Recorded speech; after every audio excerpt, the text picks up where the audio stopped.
Bismillahirrahmanirrahim. Assalamualaikum warahmatullahi wabarakatuh. Waalaikumsalam warahmatullahi wabarakatuh.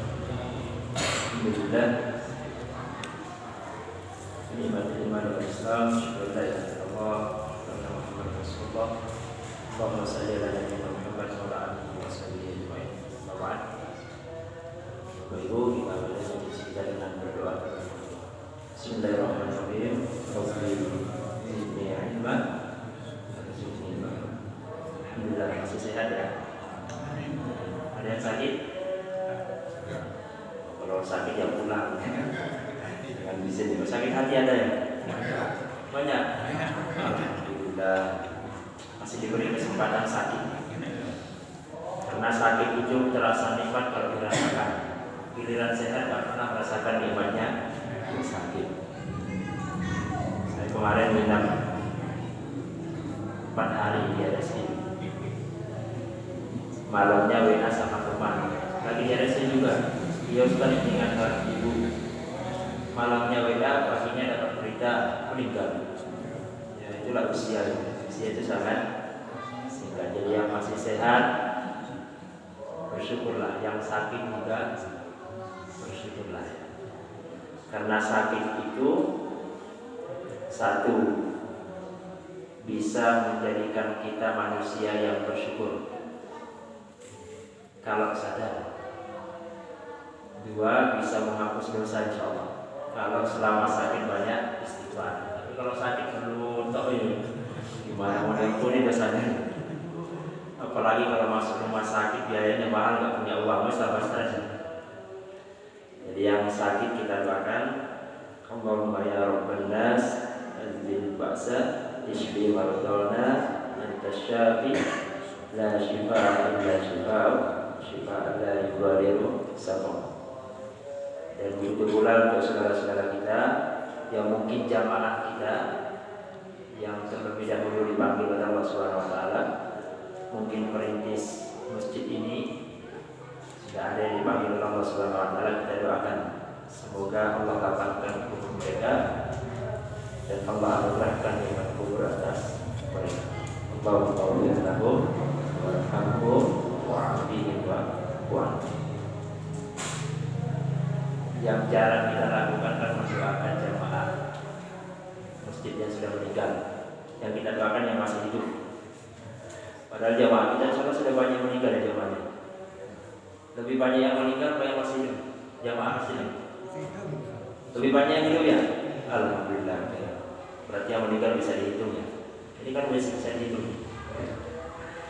Baik, termasuk yang perintis masjid ini harus kita doakan karena atas jasa mereka lah kemudian masjid ini bisa kita gunakan sampai saat ini. Jangan sampai dilupakan para perintisnya. Siapa tahu ada perintisnya yang ternyata keluarganya seharusnya untuk dibantu, tapi karena tidak punya data yang tidak pernah bantu di penting. Baik, kita lanjutkan pembahasan kita. Masih tentang al-adabul mufrad. Pada pertemuan sebelumnya kita sudah membahas hadis pertama tentang kemuliaan seorang ibu.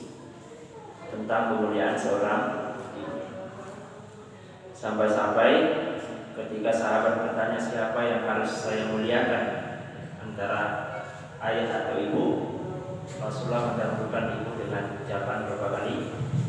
3 kali. Insyaallah punya ibu semua ya.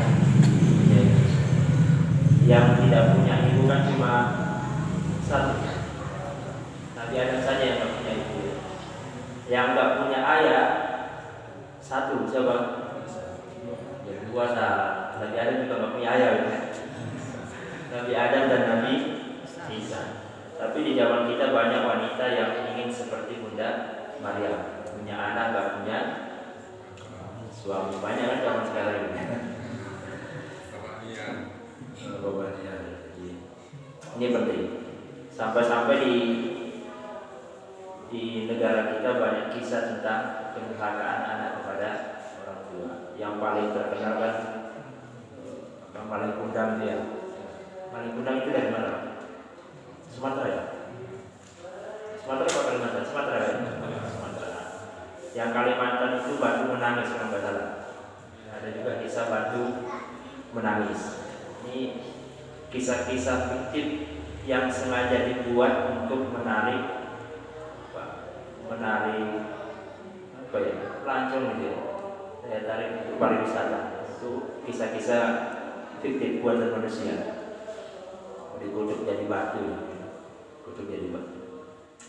Nah, kita lanjutkan di hadis yang kedua, masih tentang berbuat baik kepada ibu dan ayah. Hadis kedua sudah kita bahas pertemuan sebelumnya. Namun ada tambahan di sini, walaupun di beberapa riwayat, ini penting untuk kita pahami bersama.